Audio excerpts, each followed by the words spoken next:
Hello, I'm Joan. I'm a Canadian family physician who also works as a restorative medical educator, facilitator, and coach. I create spaces that rehumanize the work of healthcare. I'm creating this podcast to remind myself, as well as anyone else working in a helping profession, that when you are working and caring for your human patients, you are the other human in the room.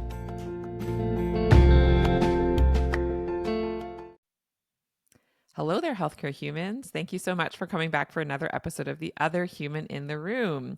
I am super excited to talk to this particular healthcare human because she's my friend. She doesn't know it, but she's like my parenting role model. So I'm going to come out and say that on the podcast, and kind of a bit of a secret role model just generally in life. So I'm very grateful to know her. And she has brought many good things into my life, including specifically the choir that I can't stop talking about that I joined earlier this year. So I have many reasons to be grateful for her existence in my life.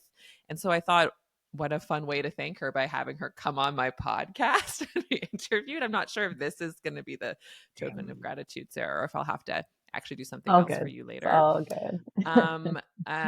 But with that, I would love if you introduce yourself to the folks who are listening. Sure. So my name is Sarah, and I clearly remember someone telling me when my kids were tiny, you have to pick people who have kids your age, because those are your survival people. Then you have to have people who have kids slightly older than you, because they're the ones that you ask for help and figure out what the heck you're actually supposed to be doing in the future. And then you need friends who have kids younger than you so that you feel better about yourself. And you're like, thank God I'm not there anymore, because that was so hard. And how did I even do that?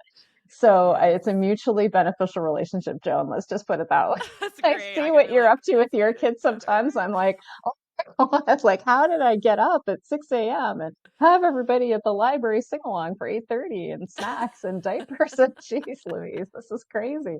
Yeah, so that's, you are as beneficial to me as I am to you. It's very important to have that in your life. Yeah, so well, you'd asked me how I got into medicine. So I think a big part of my story is I grew up in a very small town in Ontario. So total like white girl, small town Ontario, and liked it but didn't love it. And once I graduated, I went to the big city. So I went to McGill for my undergrad, and that was really yeah, that just changed everything. I never really went back to my small area. And in fact, my parents have moved away from there. So I keep in touch with some people, but I don't really have a lot of connections back there. But I ended up back in another small town. So through undergrad, I met the guy who I married, and he was on a path to med school. And I was thinking more something international development or something like that. And then someone said, well, you need a skill. You should pick up a skill if you're going to be helpful. So I kind of tagged along to med school. It sounds so ridiculous to say it, but it's true.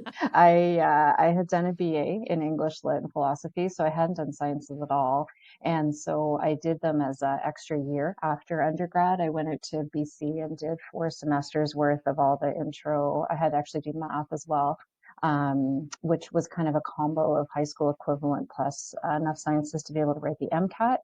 And then I got in because it was a lot easier in those days, thankfully. And yeah, and then we did couples matched. We did our residency based out of Sudbury, which in those days was still, it was just before NOSM had started. There were all med schools, so it was all just residents at that point. So we got tons of good experience, like hands-on with no other learners around kind of thing, for good and bad, but mostly good. And yeah, and we just both really loved rural medicine. So we locumed for a while. And then my husband went back to do an extra year of anesthesia. So, and then we just looked on a map and tried to figure out a place where we could both work in sort of a family doctor based town that was close to one set of our parents. And we ended up here in Fergus, Alora, working, and we've been here for just over 15 years now. Yeah, so I have a small family practice, like a rural family practice, my office. I do obstetrics at our hospital. I do inpatients, although we're phasing into a hospitalist program. And I do like any small town person, you kind of end up doing like palliative care as well, and all the stuff that sometimes I see other family doctors listing as their main thing, and I'm like, oh, right, I guess I do that too, whatever. So That I is don't do part of it. Emerge. I did originally, but I've dropped that. I don't do that anymore. Yeah, that's basically what I'm up to. That's what you're up to.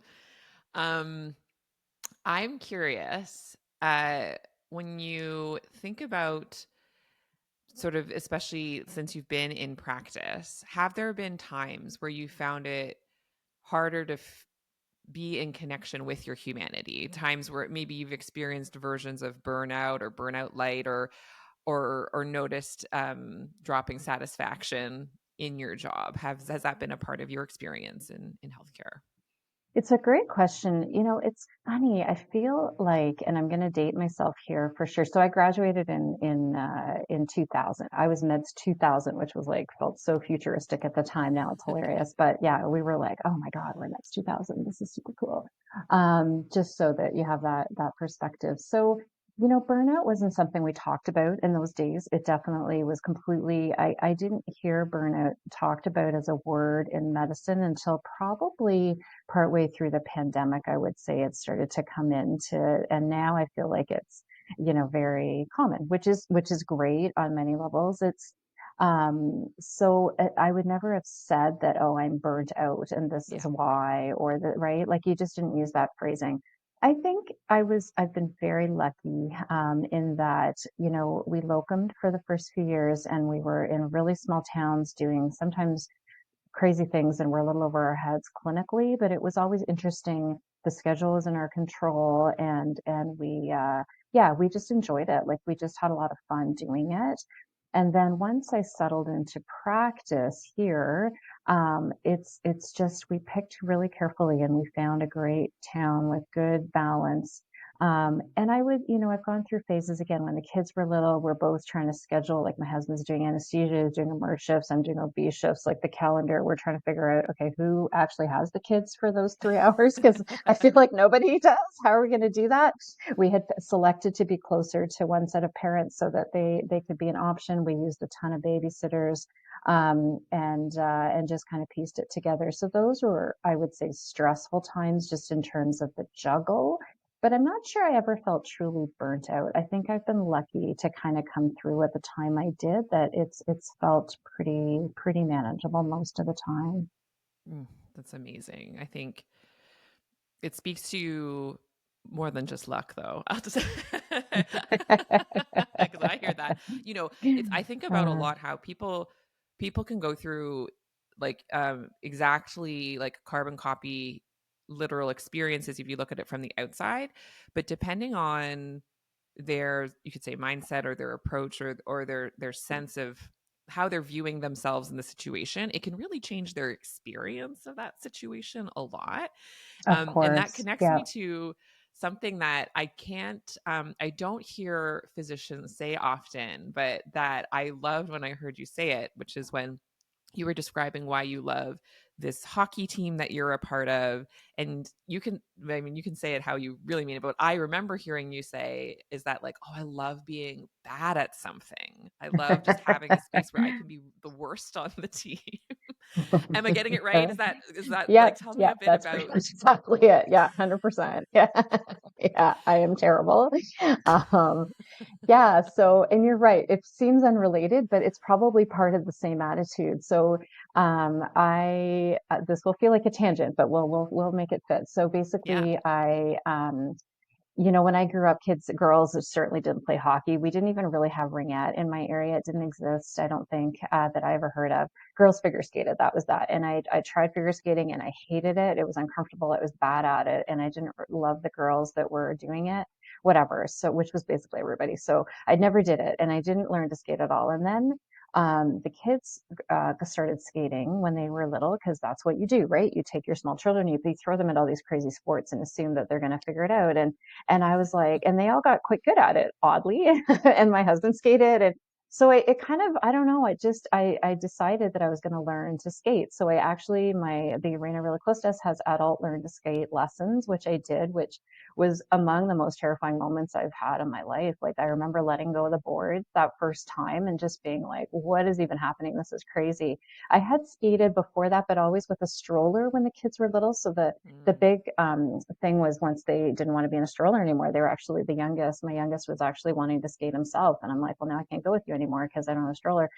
So I did it and I actually got better at it, shockingly. Who knew? You don't just have to be instantly good at something. You can take lessons, just like, medical school.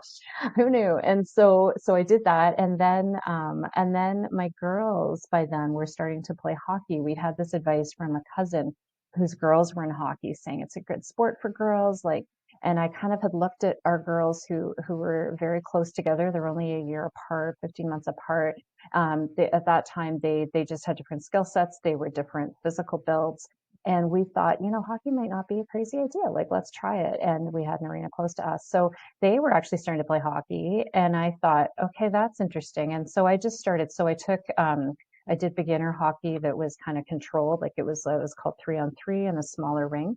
And then I signed up for this league and it's just the best thing. And I love it for so many reasons, but you're right. One of the main reasons is that I am terrible and I know that I've always been the weakest person on our team. The teams are sorted by, how good you are. So sometimes I'll spot my equivalent on another team, and be like,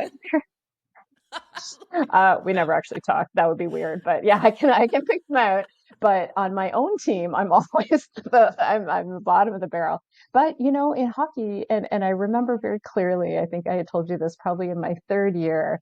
Someone was I think I was like, yeah, I'm really bad. I'm sorry after a particularly terrible shift, and she was like, you know what? It's just great you come out and like we just bodies like the bad players give us good players a chance to rest because we have to kind of. I was like, I think that's a compliment, but I'm taking it. Like if I can provide you a rest, that is awesome. Like that is what I'm here to do. And I think that when I've asked other people, friends to join, or, you should think about it, it's so interesting because I often get a very negative response, right? People are like, Yes. oh, well, I can't skate. And okay. And I tell them my story or, well, I've never done it before, or I would be terrible, or, I just can't. Like, it's really interesting that it's often, I think, something that you just can't even think about doing Yeah. because you assume you need sort of a base level to do it or something and you're it's it but and I feel bad for them because they're missing out on this sort of concept of not being very good at something and it's actually super relaxing and if I happen to do something great that's amazing like that carries me for weeks I remember once I Yes. scored a goal last season and it was like oh my the NHL next. Like, oh my God, I'm amazing at this. And the other pieces that I'll watch because we have some amazing women, like they are such strong players. And yet they have this amazing shift and they almost score and they've done like five things that just blow me away. They come off and they're like, oh God, I can't believe I missed that goal. Like they're upset with themselves. They don't realize how high up they are. And I find that very useful too, because it's like, oh, interesting. We're all so hard on ourselves and very, like even when you're at this level, you're still feeling like I should have tried harder. I could have done better, which is great because that helps you improve. But it's also interesting to see that. Yeah, I find that really, really fascinating to watch. Yeah.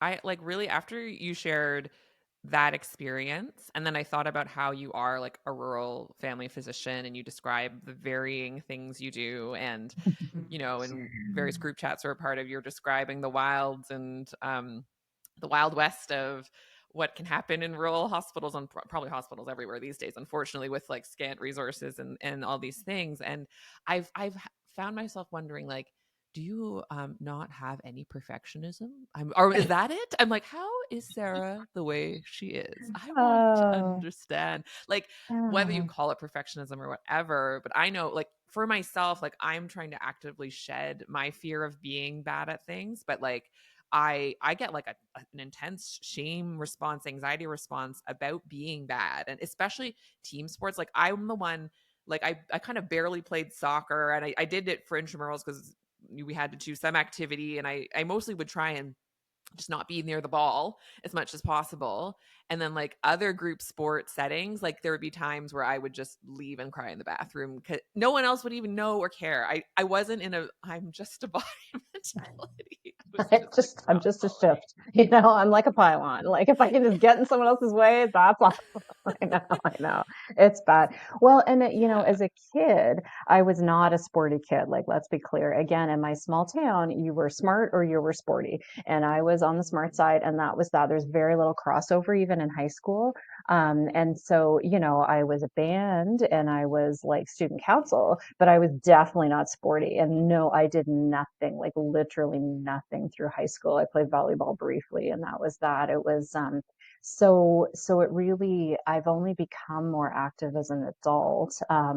Yeah, so I don't know why yeah, but yeah, I agree. I think there is something to that. And when I see learners coming through, in rural medicine, you do have to have this, or even in family medicine in general, for sure. Yes. But then in rural family medicine, it's even probably on steroids, that you just have to be comfortable with the fact that you definitely don't know everything. I'm still seeing new things. Like, I've been doing this for 23 years and I still get new stuff. And I'm confident that the last day I ever see a patient, they'll come in with something new that I've never seen before.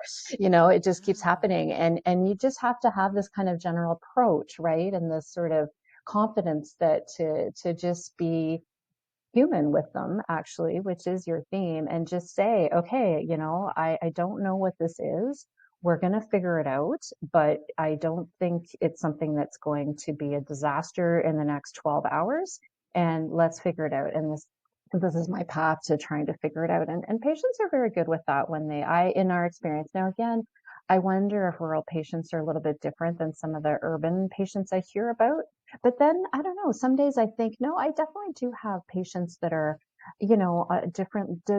Maybe they're just a bit more anxious about things. They tend to look things up. They've had very often, it comes from experiences in the past where they haven't been taken seriously, or things have gone awry when they did trust somebody, whether that was in the health system or something else. And you just have to kind of meet them where they're at, and figure that out and be comfortable that, yeah, I totally actually really don't know what to do with this, but I'm going to figure it out. And here's our next plan. And the joy of family medicine is you can just keep bringing them back, right? It's never a Yeah. one-off thing. Okay, we're going to try this. I actually don't think this is going to work, but let's try it, and then come back next week. And by then I'll have had some time to look around, ask a friend, do a consult, and come up with a plan. So I think that that comfort has to be there, or Yeah. you just drive yourself crazy. Like you can't Yeah. sustain that level of like having to know every single thing. You can't. You would burn out, actually. You would Oh collapse. yeah. Yeah. You see that Yeah. like in certain learners as they come through, or even people who do make Yes. it through and are in practice, but especially early practice, like I think that the need both internally to feel like you're on top of everything, and but then that definition of what on top of is like superhuman, but not Yes. having that. And Yeah. also for me, a thing I've really had to grapple with is like the need for everyone to perceive me as always a really good doctor, which means I know everything. Like there's sort of twisted beliefs in there where like if I don't know the answer, that means that they're going to think I'm a bad doctor and they're going to put something on Rate MD, or they're going to sue me, or there's like this Right. this fear Right. of colleagues opinions of me, fear of patients opinions of me. And I think that can really get in the way. Is that something like, do you get haunted by such things, or like and if not, how do you do that? So no, I don't know. I don't know, Joe. It's not something that has haunted me, for sure. I would say that. I think I came through med school feeling pretty dumb a lot of the time, to be honest, because I Mm, hadn't done those sciences. I mean, I had classmates, God bless them, who had done full life science degrees or health yes. science. I don't even know what they had done. Like it didn't even make sense to me. And I had done English and philosophy. So Yeah. I had to work so hard through med school. I didn't understand half of what we were doing, honestly, but I figured it out. And when we got to the third year with the people part, I was like, oh, I can do this. This is fine. Like, give me people to talk to. And so I think that is maybe was actually very helpful because I knew from an early stage that I was never going to be that, oh, well, I can't name 12 differentials for anything, right? And I'm much better, like with experience, I've learned a ton and I can feel that I just have a much broader differential for things without having to go and look it up. But I just had to look stuff up constantly. And I did that and it worked. And as long as you actually spoke to people and made them feel like you were going to do that and explained it with confidence and listen to their stories, right? Because it's not really usually about the rash. And even if they really want to know what it is and you're really not sure, if they feel like you're taking them seriously and you understand that, you know what, person A, they just kind of want it gone. They just want the itch gone. They're not super whatever. They're okay with it. Person B, this is keeping them up at night. Like, what the hell is this? It's not even that itchy. It's just bugging them that it's there. And you have to treat those two rashes very differently, even though they might actually be the exact same rash. But what you're going to say to that person, how you're going to treat them, what you might do to investigate it, it is actually different between those people. A rash is kind of a strange example, but I would take that to anything. Even though you know in your head it's the outcome is going to be the same and so on. And I think that's the key is actually seeing the person. And that I never struggled with. That I found very easy. That came naturally. And so the medicine part of it, I'd be like, I just have to look up what I'm going to give you because I don't remember. Is it an ointment? Is it the 0.5 or the 0.05 or and I still struggle sometimes with that, although it's much better now.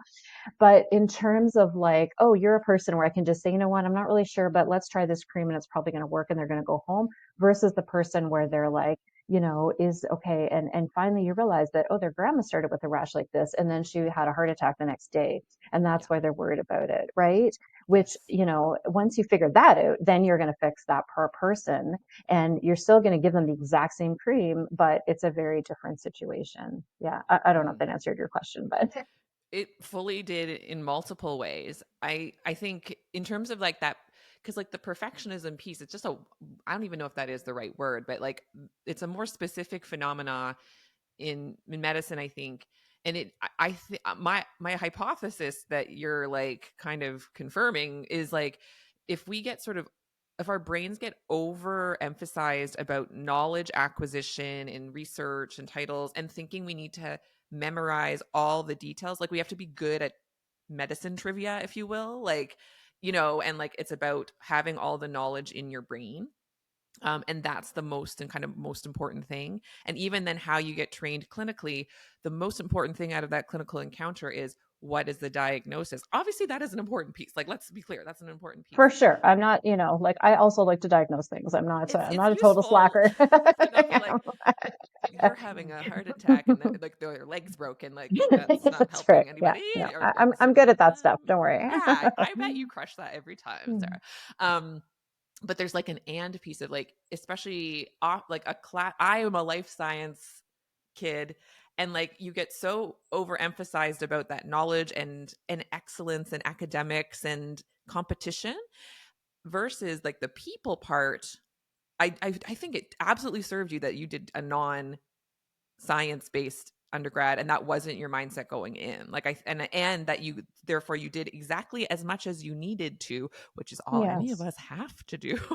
you Yes. Oh my know God. and not getting like an A++, you don't even get grades in most medical schools. There were no grades No, in thank mine. goodness we're past fail and thank God because I Yeah. remember and I did fail one thing. It was we had this histology bell ringer in first year and Ugh. again, like I laugh at it now, but that was stressful. That was a time where I was like, holy shit. I like first of all, I've never looked under a microscope before because I hadn't done any microscopy.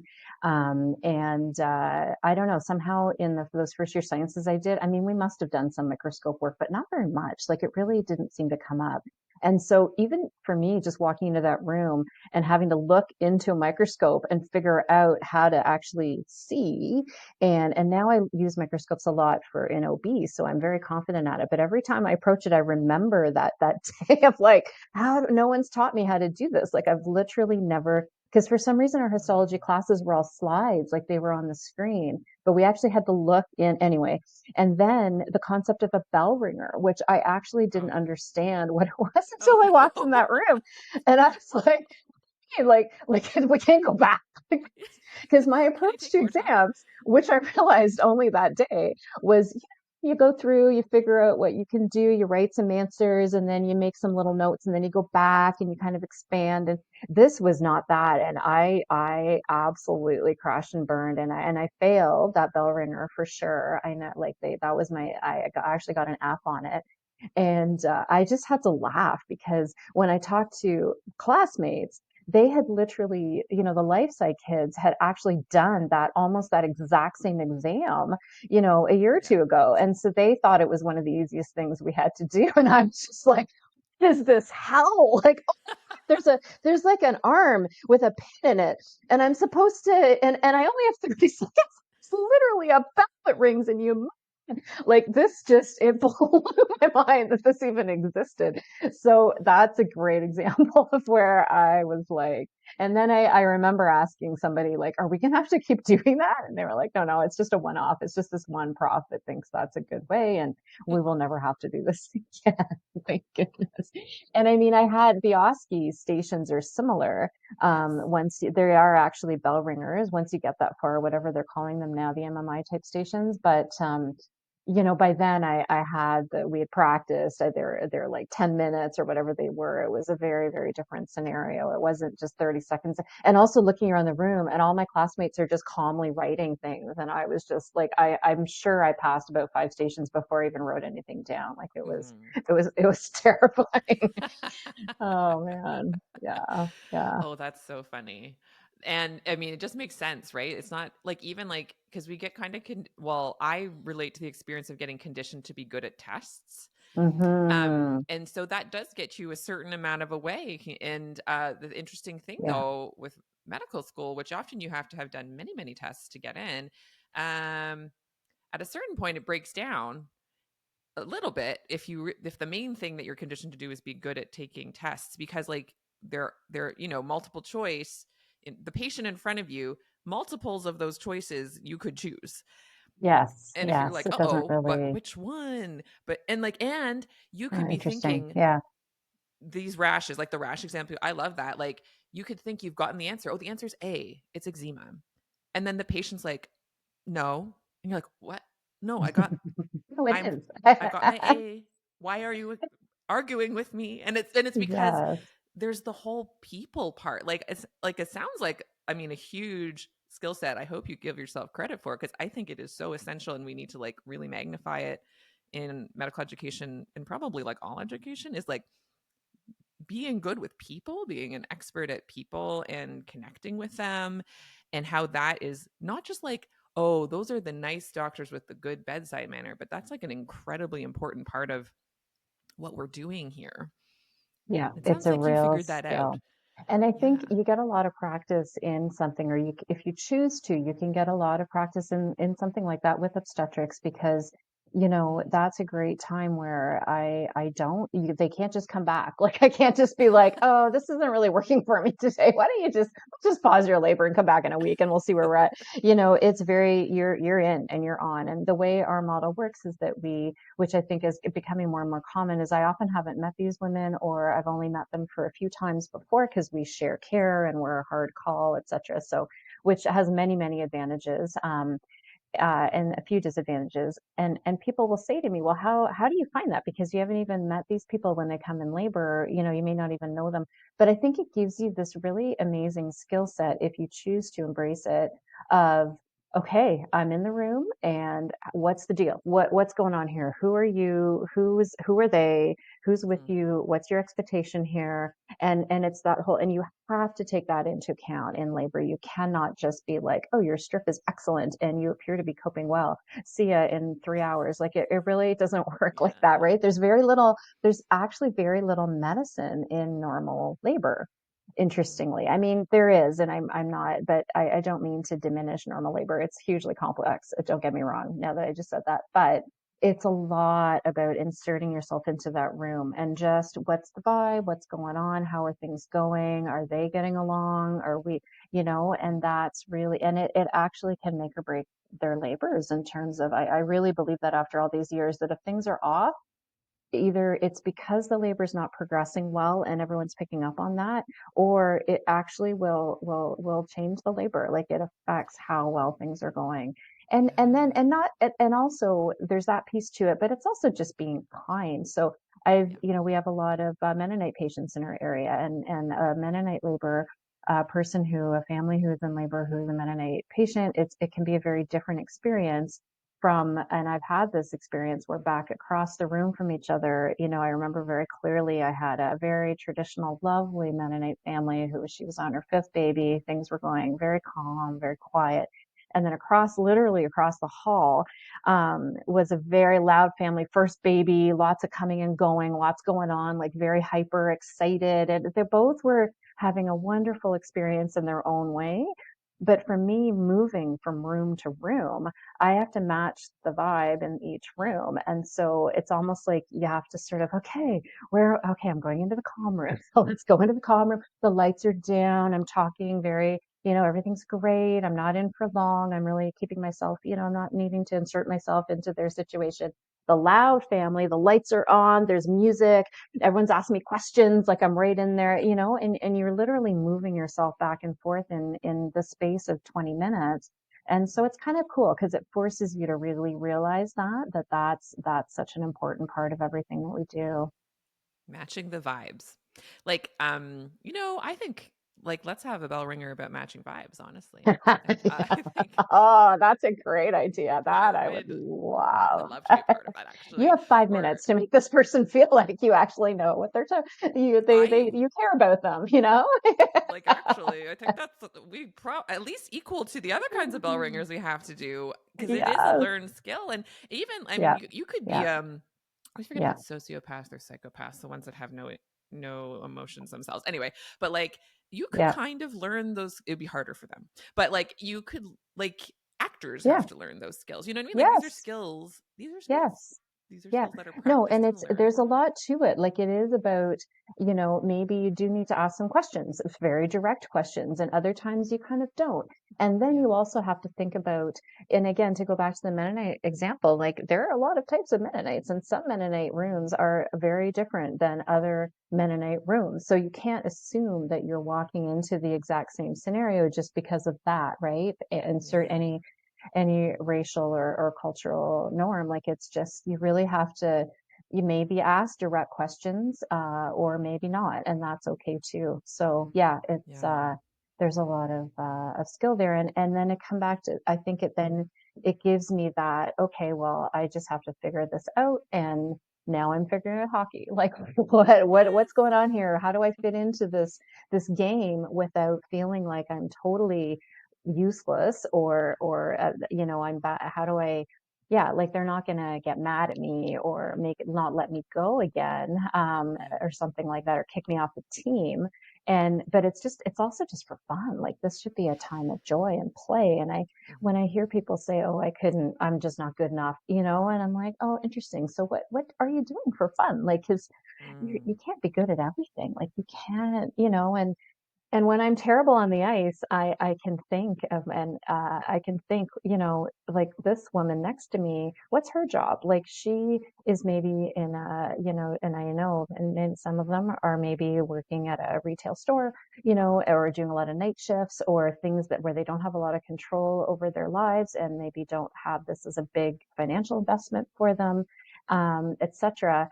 And so let them be the best. Like that's Yeah. awesome if they are. because I got satisfaction in many other areas of my life. I have control over my whole life, basically.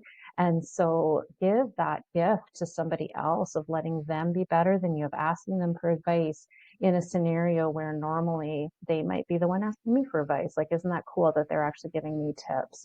So, and I've told a lot of my patients, I mean, it's a rural area, right? So we'll start talking about hockey, or they've got a little like the Leafs hat on or something, and I'll share that I've been trying to play hockey, and they just love it. Like, you can see their eyes just light up, and they're like, "Oh, how's it going?" And I used to be a D back in my day, and blah blah. We start talking about that, and again, it gives you that insight, and it lets them see that, okay, and I am terrible. Like, I am an excellent doctor. I am a terrible right winger, and they just love that, right? That there's something that Yes. they know that they're so much better than me at. So it's good that way Mhm. too. I think yeah, it adds to your humanity, right? To be a bit more rounded, maybe.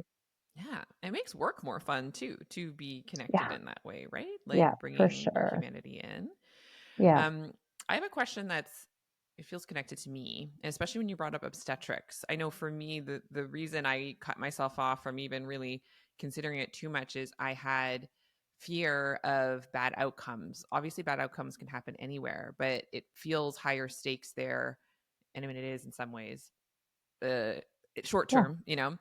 yep, Um, I'm curious whether it's connected to this other stuff we've been talking about or not. Like, how do you cope, manage, mitigate? Like, how do you kind of in your mind think of undesired outcomes? Is usually the way I put it. So, but like whether it's truly like a really undesired outcome for a patient, um, or it's even lawsuit, complaint, where like like those sorts of elements. I'm imagining I mean, we know medical legally OB is one of the things you have to pay the highest CMPA fees, don't you? Or one of the like all yes, that yes, we stuff. do. Yeah. Especially actual obstetrics. I don't mean to undermine, but yeah, FMOBs Mhm. are we're right up there. We're up there with the Emerge. Like, we pay the same as the Emerge guys do in Ontario anyway. We pay the same as the Emerge docs do. Excuse me. No, for sure. And I think, again, legally, I've never actually, I just can't control that. Like, if someone's going to sue Yeah. me, they're going to sue me. And in my experience over the years, and again, when I graduated, we weren't this stressed about getting sued. I'll say that. And I feel very blessed Yes. to have graduated in a time when it just like CMPA existed and we all paid it. But like, to actually call CMPA for advice was, I don't think I ever knew anyone who even really talked about that until probably 5 or 10 years ago at the most. Like, Wow. so I feel blessed to have Interesting. graduated. It was something Americans did, right?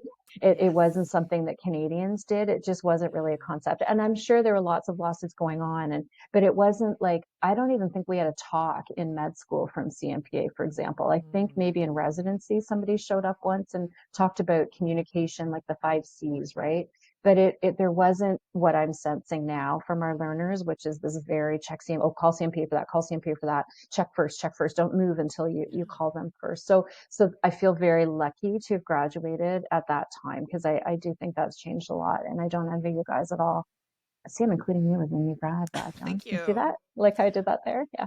Yeah, that's nice. So okay, so that's one thing, and I think that's carried with me, that I really, at this Yeah. point, I was just joking with somebody yesterday. I'm like, you know what? If I get a big lawsuit, I'm just going to retire. Like, it's cool. If you want to take my license at this point, it's fine. Like, I will, It's and there's fine. things that I'll go to the mat for. Like, if someone's going to take away my license because I used an LU code illegally, awesome. I will fight you for that. Like, I will go to the stand for that friggin' LU code because I hate them, or whatever it is. Same. Like, there are things that I will, if that takes me down, I'm good. Um, but I think the more important part is for me is dealing personally with errors or with mistakes. And Yeah. I think obstetrics, again, like, it's good because you realize how little is in your control, right? Yeah. And at the same time, you're always prepared for the worst. And I think especially in rural OB, we just Mm. have to, because we don't have, as much of the resources as someone else does. There's certain things that we actually need to move someone out of the building to deal with. And so you learn that as your strategy, how to anticipate problems and head them off before they happen. And Mm. that's really what OB is all about. And then when bad things do happen, I think I've always recognized that someone needs to be there. So, baby dies, woman comes in and there's no heartbeat, or patient comes in, there's no heartbeat, at any stage, but especially at term is when like a term Yeah. stillbirth, or there was a heartbeat during labor, now we've lost it. Baby comes out very, very flat unexpectedly and is needing a ton of resus and maybe doesn't survive that resus. Yeah. We're doing that all. We don't have pediatricians. We don't have like, there's no one else to help us with baby. We have obstetricians who will help us with mom. But, the baby is all on us, and we can call for transfer, but there's a waiting period for that. We're usually responsible for at least that first hour, I would say, before a transport team gets to us. We maybe have an RT if it's 9 to 4, but after hours, it's really just us. And, you get your skills up as much as you can, and you get your algorithms and you figure it out. And then you just have to be grateful that someone is there, and that someone is me who is can handle this. And this is really not about me. It's about the family and the baby and the patient. And I will process this and take this on and go through it, and could we have done anything differently? And, shit, like what the hell happened here? But at the time, you really have to decenter yourself and really make sure that it's about them, and that, thank goodness, someone is in this room who has the experience and the presence to manage the situation, because at least I'm trained on how to manage it. Whereas for this family, they have never gone through this before. They have no idea what's happening. They're never, hopefully, gonna know anyone that this has happened to before. And it's up to me to manage their experience and make sure that even on this worst day, that they're still able to have the best experience out of that. And I think that's really what you start to realize, that okay, this isn't, I mean, for sure, we have to recognize the abnormal fetal hearts and act on them and try to Yeah. prevent stillbirths and do all the prenatal care, but crap just happens sometimes, and that's very shocking for people. And so you just kind of have to get to a point where you're comfortable being the person that manages that, and walks them through it. Mm. It strikes me, like you said a couple times in what we've been talking about, that you know what's under your control and what's not.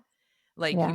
including, you were like, I'm in control of most things in my life. Like, you were saying in context of like your work, and that you have a lot of agency, and Yes. you Scheduling and also all that know, stuff. Yeah. and within that, you totally recognize what is out of your control. And I Yeah. think when we conflate those, it's a lot of the kind of confusion and pain and suffering that I used to experience, and sometimes definitely still do, and like others I see, like whether it's learners or colleagues or whatever, they don't recognize what they do have agency to change, and they think that it, like, if an outcome like a death, an untimely death happens, then they internalize it as if they could have controlled it. Yeah. Yeah, for sure. Did you Yeah. always know which part of life was under your control? I know it's a strange question, but I am curious. Like, was it kind of learning along the way, or early on, like early cases, or how did Yeah, you it's a good figure that out? question. It's a good question. I mean, as you probably know, ourselves experienced not a stillbirth, but our oldest got cancer, leukemia, when he was 11 months, and died when he was 18 months. Right. And that, I think was that taught us a lot, right? Yeah. About there's just a shitload of stuff that is not in your control, and that's okay. Like, you can do everything you can Yeah. and do all the right things. I mean, we were vegetarian, we raised him well, we did everything we could, and stuff still happens. And I don't know if it was after that I kind of realized that was sort of, but I think it gave me that, like, oh, okay, well, as much as you think, Yeah. even as a parent, that you can control things, you can't, it's just Yeah. going to happen. And Yeah. so I think so much of medicine is like that, that you're right. We're trained that, okay, if you just keep the cholesterol to this number and the blood pressure to this number, Mm-mm. everything's going to be great. And the problem is that those things are true, but they're true on a population level. And when I've Yeah. got the person in front of me, I have no idea. This person could have perfect blood pressure and blow out their aortic valve tomorrow or whatever, maybe not, Mm-hmm. but or they could walk in front of a bus, or they could crazy things happen. They could have a massive brain tumor that I miss, or they miss, or who knows, right? Life is Yeah. very short, and we have a Yes. lot less control about what goes on than I think we're trained to think we have. And especially with social media in the last sort of 5, 10 years. Again, I grew up as a doctor in a time before social media. And Yeah. so there weren't people telling me every day, if you eat a gram of protein per kilogram, you'll stop your menopause or whatever I'm supposed to be doing, right? It's It like, is wild out okay. there. Oh my But goodness. when you see that 10 times in the morning, you're like, maybe you're right. And you start calculating how much protein am I eating? I don't know. And shit, am I too far behind now? Like, how am I going to do this? And it kind of eats away at you, right? Whereas I Yes. think when you're in this job, you see that the people who are the very healthiest still go down, and the people who Oh are man. crazy lifestyle people, they survive through sometimes, and not Yep. always. And I don't mean to overstate that. Obviously, everyone needs to make good choices, but there's a lot that is not in our control. And I think we're really fooling ourselves as physicians if we actually think that stuff, the vast majority of stuff, is not in our control. It's how Yeah. wealthy people are. It's, do they have a roof over their heads? It's, do they Yes. have good relationships with the people around them? Do they have job satisfaction? Like, these are the things that actually determine how you're going to go day to day, right? Yeah. And if I can't change those things. I can help. I can write my letters and, do stuff. And I do that. But really, whether their cholesterol is 5 or 7, once Yeah. they're over 80, why am I even caring? And even do you know what I mean? Like, it's just Yeah. all these little things that really, I definitely will pay attention to them, and I don't skip them, but I can't worry about them either. As well as whether patients take my excellent advice. That's another area where I see young doctors getting very stressed, is when they're like, I don't understand. Like, I told them all this stuff, and it's so, and then they just don't do it. Like, what is up? Should I fire them because they're not listening to me? And I'm I hear like, that. what? I'm like, Like, what? You won't have any patients left. to me, like, I give such credit. And I remember during the pandemic, this really came out, right? When people are like, non-medical people, my friends were like, I can't Mm. believe people aren't getting vaccinated. Like, they're just not listening to you. And I'm like, no one listens to me. Like, I'm not their moms. Even my kids don't necessarily, like, I'm here to provide advice. And, if you come to me Yeah. with specific questions, I will give you as good as information as I possibly can. But, if you don't take my excellent advice, that's on you. That's not my problem. And Yeah. so, yeah, and I think a lot of the younger doctors really take that personally, and really worry about that, oh, well, and they're documenting, okay, well, if I Ugh. just document that he refused the Lipitor, even though his cholesterol was this, and I showed him the graph and blah, blah, blah, then I guess I won't get sued. And it's like, Ugh. well, that person is never going to sue you. Like, that is not, Yes. no one's suing you because they chose not to take Lipitor, because, you know what I Oh, mean? Like, it's just not, and yeah. it's so sad to me. Like, I don't know where that pathway has come from, but it's very destructive. It's really Mm. hard for, I think, So for some of the destructive. young grads. Yeah, yeah, it's Yeah. rough. It's really Oh, rough. I feel that. I have a question that, like all these questions, you can say yes or no to, and I think it's not to get deep into it. My main wondering is, so after that time where you lost your child, Yeah, how did that impact, like how did you come back to work, or you know what I mean? Like just the, we don't need to dive yeah. deep into that because I imagine that's very No, for personal, but sure. like, And as you also probably know, like, there's a group on Facebook that I moderate, which is specifically around bereaved doctor moms. So it's moms yeah. who have lost children, who are also physicians. It's very specific. However, there are actually over 100 of us right now, and this is just a Canadian group. And it's there's a quite a percent of, like, late pregnancy or stillbirths, but there's a solid number of teenagers and small children like mine, adults as well, who maybe have died from suicide or an accident, stuff like that. So, or illnesses. So there's quite a few of us. So that's a big topic that's discussed. And yeah, it sucks. There's no doubt about it. I mean, we've had women who had stillbirths who then come back to labor and delivery and have to deal with a stillbirth right away. We have women who did CPR on their own child and then find themselves doing CPR on another child 6 months later, or at an ACLS course where they're having to practice doing CPR. And it's not easy, but I think with support of others, with just kind of an understanding that okay, this is really hard and maybe I can't do it. And some have moved on or switched areas or Yeah. figured it out. But I think most of us have managed to just kind of amalgamates the wrong word, but just sort of fold it in, that, okay, well, I guess this is how it's going to be now. And you know what? Like these people in front of me, these patients, they've had terrible things happen to them too. Like I'm not Mm, special. This is yeah. actually normal. This is normal. This is the human experience, is having Yeah.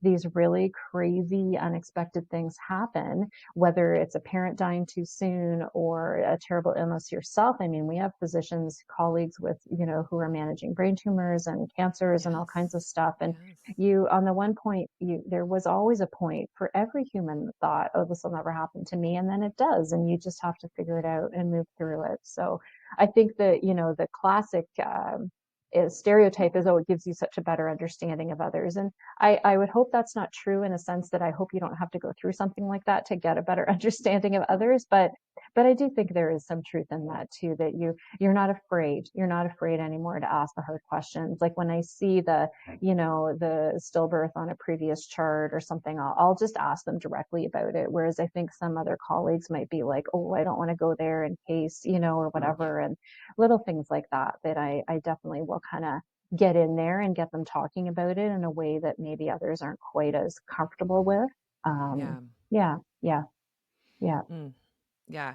I also hope, like, I think we don't all have to sign up to have every single horrible thing happen to each of us, because that just doesn't, I mean, No, that's just no, tricky. I can't. no, But no. hopefully, I appreciate you sharing your experience. I think when we hear at least other people experiencing the same thing, that can give us some wisdom, even if we haven't lived it ourselves, for sure. Yeah, So for thank you. sure.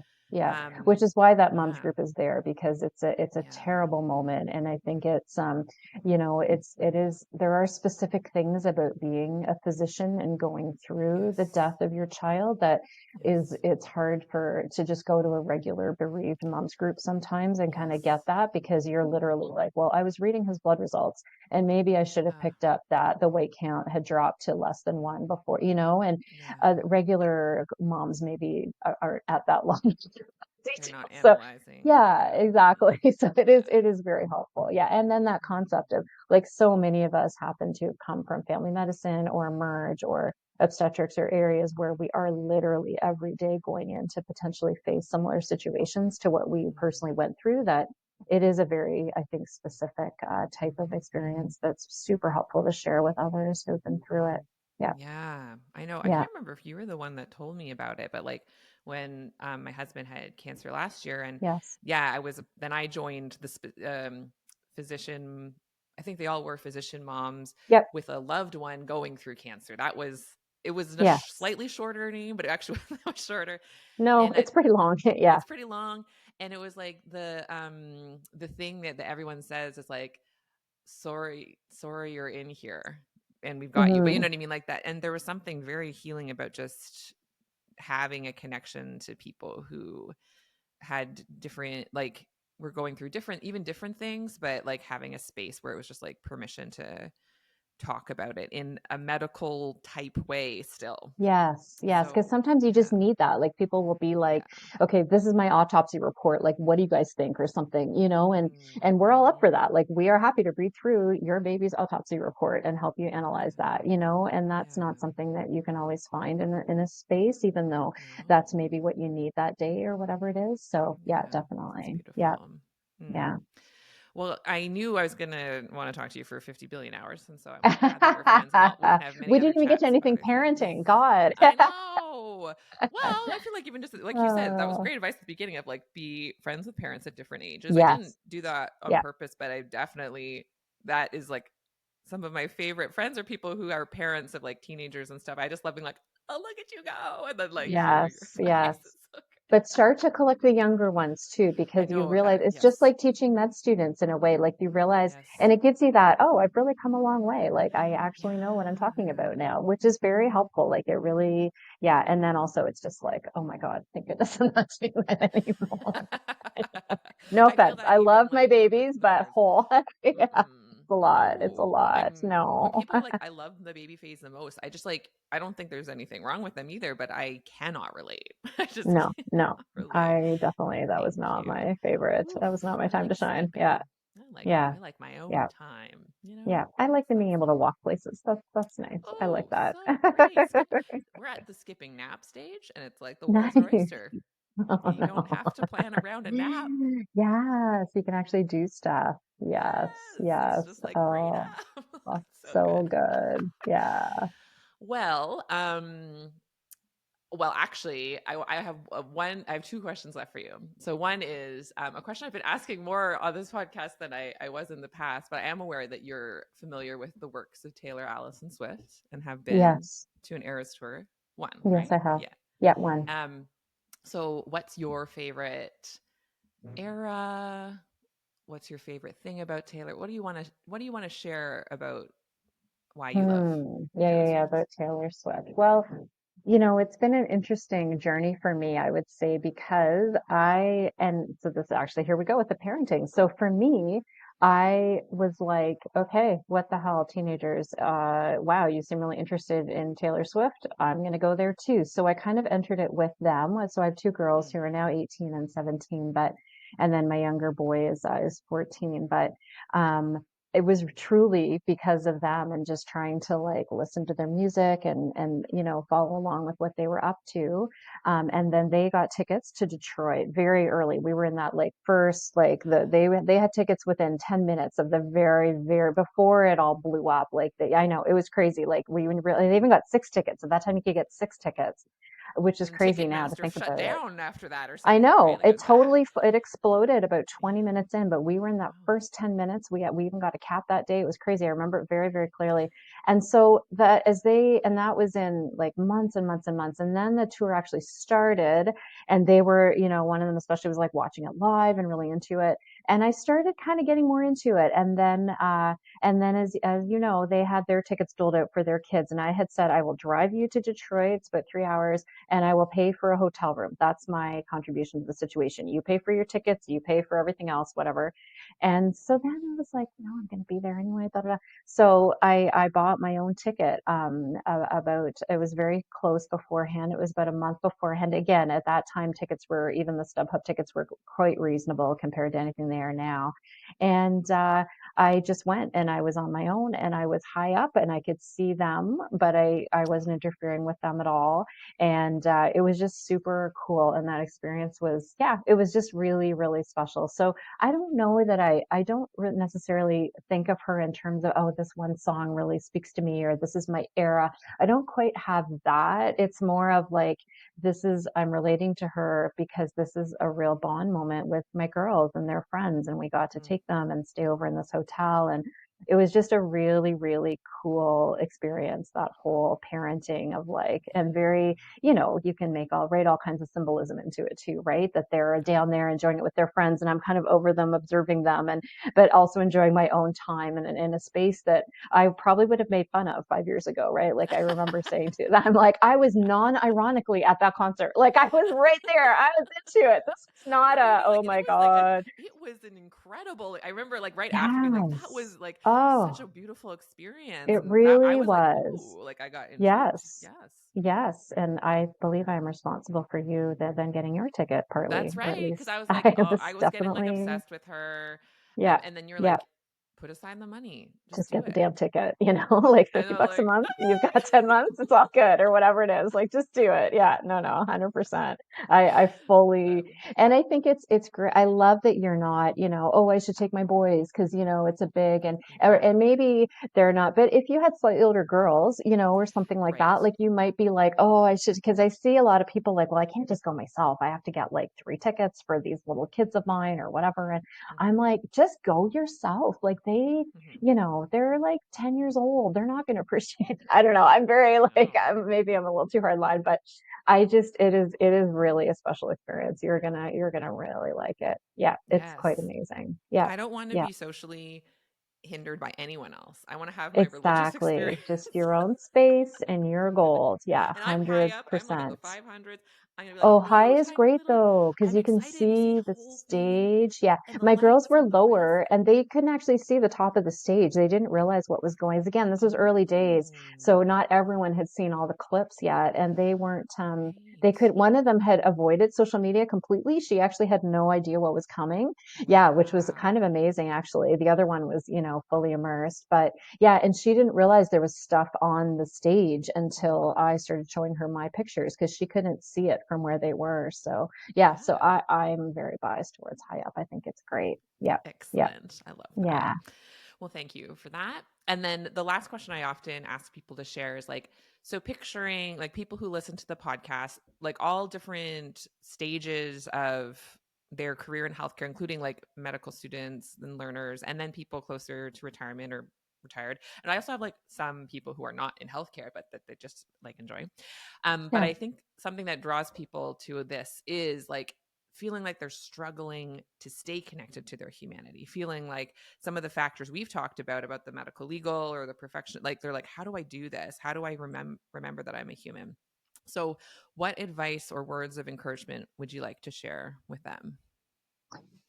So I think that, and there is, I think maybe a useful thought experiment is what would I do if I knew that I only had a couple years left to live? Like if you knew that things were Yes. that no sickness, no illness, you were just gonna, cut it off in like 3 years or 5 years, what would you be doing? And why exactly aren't you doing that now? Right? Like, Oh, and really dive down into that, like, because that might be true, and I really, yeah. I actually kind of mean that seriously. And I think, it's 2024. We have so many options. You don't need to be someone who works and works in this model. And I'm speaking for someone who's not in terrible poverty, who has homes, I'm assuming Yeah. like you've at least got a device if you're listening to this podcast. So don't get me wrong. There's lots of issues in our society and lots of people who Yeah. can't think this far ahead. I totally get that. But if you're kind of the genre that you've just spoken about, I see so many people who they're stuck, and they may not even realize they're stuck, but they're in this mindset where they're like, okay, well, I just have to get through the next 2 years or the next 3 years or the next 10 years of this. And then I'm going to do what I want. Like I just need a little more money, or I need a bigger house, or I need like this or this or that. And, I think the brave spot is to say, what if you just did that now? Oh, yeah. And that's something that we all know in theory. It's really hard to practice it, but I think there's something there, that really, if you were going to drop dead in 3 years, what would you be Mhm. doing? What would you want to have been doing? And why aren't you doing that now? Like, why exactly aren't you doing that now? And Yeah. that's probably what I would say. I love that. And sort of eerie timing. This morning I was like on a walk and I was like, because there's like, you could die tomorrow. And I was thinking how, I was like, which version of that is helpful for me to prioritize well? Because like die tomorrow doesn't work. Because like you just like drop everything because you're like, Yeah, well, like die tomorrow. whatever. Blah. Yeah. And like how far out? And I'd gotten to like 6 months. I was like, if I knew I was dying in 6 months, how much more action would I change that? And it felt like a good amount. 3 years may feel even more accessible to more people. So I like that. It's just so funny. I like literally was thinking about this morning, like, oh, what Wow. will live if Yeah. I'm dying in 6 months? I'm Yeah. gonna see how much I do. Um, so 3 years is another fabulous time interval. Thank you so much. I want to be you when I grow up. I know we're both adults, but I'm like, Well, I don't know ah. about that, but but collect the people that you admire Yeah, around you, and yeah, keep up for with them. That's sure. important too. And ditch the people that that aren't helpful, because that's it Mm, makes a really big difference. It makes such a big difference. And if you're jealous of people, just get rid of them. Don't bother trying mm. to become them. Just ditch them. It's so much That's easier. so good. Yes, that is so good and uh, real, very real. Well, thank you. Thank you so much. I am yeah, thank grateful you, to know Joan. you. And oh, I didn't actually say this specifically, but I've talked about it on this podcast. But Sarah and I were soloists together in a choir Yes, concert recently. So, yes, and that was like a core that memory. was That was such a crazy. fabulous, That was crazy. we were soloing and carry Oh on my my way God, that outside. was insane. Yes. We just did it. But it So was that was so just the fun. best. So fun. Yes. So And I can't, fun. it's hard to think of someone else that would have been the perfect person to do that with. So I'm so grateful you were there. That was awesome. I feel Yeah. the same way. Right? That was just Yeah. so Yeah. great. Oh It my was gosh. perfect. Yeah. All right. Well, for everyone I'll listening, say too that Joan and oh I only please. met during the pandemic, and we Yeah. basically met online and had only seen each other in person like about 3 times before. And yet Like we're we fast have not friends. So I we was like, I wow, feel so close Joan to is you. very tall. I had no idea. I pictured you much shorter. And I met her. I'm like, so I hate this. Gosh. I get that a Anyway, lot. sorry. I think because I am tall for like a woman. Like I'm not the tallest Yes. woman, but I'm on the taller side. No, And but since you're, everyone you yeah. meet on Zoom, like I this Yes. other group of people I'd only met online, and I was like, oh my gosh, I'm a giant. Like you just don't you picture them all You taller than just don't you. realize it, right? It's Yes. like It's so funny. psychologically something. Um, Yeah. all right. Well, thank you so much for all of your time and wisdom. This has been such a delight, and I think will be really meaningful for people to hear. And like, I hope everyone had a pen and paper and just wrote down all the good advice because there's so much goodness in there. My invitation to everyone listening is really to do that exercise that Sarah said at the end. I think it is a fabulous one, and really can give you a sense. If then you look at what you think you can't do that you wish you were doing in 3 years, then the next question is what are you not noticing that is under your control that you think is not under your control, right? Like that part, it's different than you think. It's different than what they tell you, you know. Yeah. So that's my invitation to those listening, and otherwise, talk to you next week. Thanks, Joan. I would love to take this work deeper with you. Visit joanchanmd.com today and discover my growing menu of options for restorative medical education to suit your learning needs.